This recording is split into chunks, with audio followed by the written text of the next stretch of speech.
Soy Antonio de la Cruz. Hoy quiero hablarles de un punto de no retorno, de una jugada que cambió el tablero del poder en nuestro continente. Un país dejó de ser Estado y otro, desde el liderazgo y la fe política, ha decidido restaurar la moral del hemisferio. Eso es lo que vivimos hoy. La reclasificación del conflicto de Estado soberano a organización terrorista global, que comenzó con el segundo mandato del presidente Donald Trump y recientemente en Oslo. Cuando un Estado deja de ser Estado, hay decisiones que no se anuncian con tambores, pero sellan el fin de una era.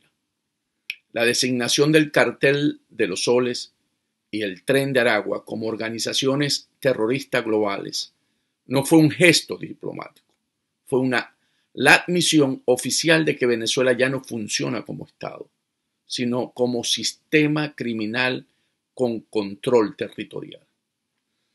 Un gobierno que usa la migración forzada, el narcotráfico y la represión como política de Estado, guerra de quinta generación, deja de ser soberano. Se convierte en un actor ilícito. Por eso, la pregunta sobre si Venezuela sigue siendo un Estado ya no tiene sentido. El mundo libre ha redefinido, es una organización terrorista con bandera que le declaró la guerra a Estados Unidos en la administración Biden. Y cuando eso ocurre, la historia entra en una nueva fase. Basta recordar ISIS, Hezbollah y las FARC. ISIS, el Estado Islámico de Irak y Siria, controló ciudades y fronteras, pero nunca fue reconocido como un Estado. Hezbollah participa en el Parlamento libanés, pero Estados Unidos lo trata como organización terrorista. Las FARC firmaron acuerdos de paz, pero mientras operan como red armada criminal financiada por la cocaína, las disidencias, son consideradas insurgencia criminal, no fuerza legítima. Venezuela entra ahora en esa categoría inédita. El primer territorio del hemisferio occidental controlado por una estructura catalogada como terrorista global. Hay algunos hechos como el efecto de Manuel Noriega en Panamá, porque muchos recuerdan Panamá en 1989. Noriega mandaba, pero nadie lo respetaba. Cuando empezó la operación estadounidense Causa Justa, el 98% de sus soldados no salió a pelear. Hoy Venezuela repite el mismo patrón. Hay obediencia por miedo, no por lealtad. Los generales no admiran a Maduro, lo toleran. Y esa diferencia es letal. La vergüenza ya se infiltró en los cuarteles. Y en política, cuando el miedo se mezcla con la vergüenza, el poder empieza a desboronarse desde adentro. La coerción escalonada. El presidente 47, Donald Trump de los Estados Unidos, no improvisa.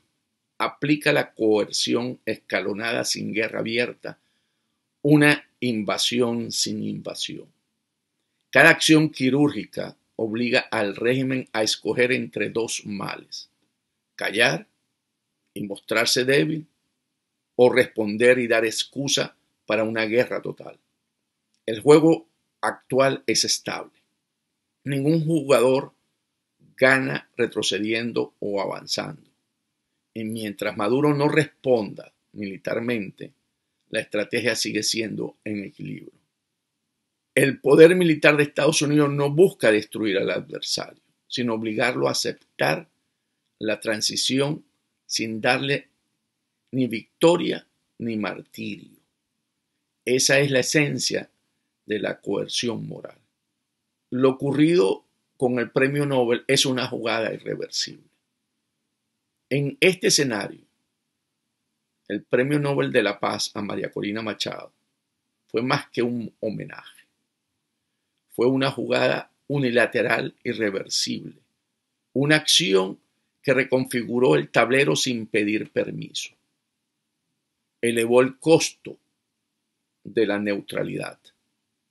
Obliga a todos los actores, estados, gobiernos, organismos, a reposicionarse. Desde ese momento el silencio dejó de ser neutralidad, pasó a ser complicidad. El Nobel transformó el conflicto venezolano de una lucha política a una confrontación moral global. No hay zonas grises, solo dos bandos: dictadura o humanidad. Una unidad simbiótica. La teoría diría que María Corina y el pueblo venezolano alcanzaron una fusión de identidad de jugador. Son inseparables. Su liderazgo ya no es reemplazable sin costo máximo. Esto elimina la opción clásica del dictador: negociar con otro opositor más dócil, lo que llamamos la oposición funcional. Porque ya no hay otro jugador posible. Hay un solo sujeto político, la nación democrática encarnada en su líder. Esa unidad simbiótica convierte cada agresión del cartel de los soles en un error irreversible. Cada golpe fortalece a quien lo recibe. Sin embargo, estamos frente al regreso del imperio moral. En Jerusalén, el presidente Trump no pronunció un discurso electoral, sino un manifiesto civilizacional. Allí, religión, fuerza y comercio se fundieron en una sola promesa: la restauración del orden moral de Occidente. No habló de tratados, Trump, sino de milagros. Tampoco de socios, sino de hermanos espirituales. Ese es el nuevo lenguaje del poder. No busca convencer, busca convocar. Y en un mundo fatigado de tecnocracia y cinismo, ese lenguaje vuelve a encender la fe política. Por eso el cerco moral. Lo que viene no es una invasión, es un cerco moral progresivo en Venezuela. Satélites, radares, patrullas y sanciones actúan en una misma lógica: aislar al cartel de los soles hasta que solo le quede el camino de huida, pero nunca el camino de permanencia. La Casa Blanca ya no practica una diplomacia de conveniencia, sino una diplomacia de convicciones, con la libertad aliado, con la ambigüedad cómplice.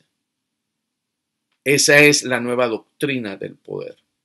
Una estrategia que combina coerción escalonada y dominancia moral para restaurar el orden legítimo. Por lo tanto, estamos frente a la batalla por la fe. Las civilizaciones no mueren por pobreza, mueren cuando pierden la fe. Hoy, la fe política está regresando. Trump habla desde la victoria, María Corina desde el sacrificio. Uno representa la fuerza, la otra la dignidad, y juntos encarnan una certeza: la libertad no se administra, se defiende. Y ahí el fin del Estado que hasta ahora ha tenido secuestrado Maduro. El fin del Estado criminal marca el inicio de una nueva legitimidad. El fin del miedo marca el regreso a la esperanza. Trump reclasifica el conflicto como guerra contra el terrorismo. En términos jurídicos, se trata de un conflicto armado no internacional, lo que le da la base legal para actuar sin pedir permiso al Congreso, usando el título 50. El Nobel para María Corina fue el parte de guerra. Trump y María Corina son sus comandantes morales. El siglo XXI latinoamericano comenzó en Oslo, con una medalla que no celebra la paz lograda, sino la paz que habrá de imponerse. Porque en esta lucha no se discute solo el futuro de un país, se discute el alma del hemisferio. Y en eso callar no es prudencia, es complicidad. Maduro declaró la guerra a Estados Unidos. Trump la reclasifica para terminarla.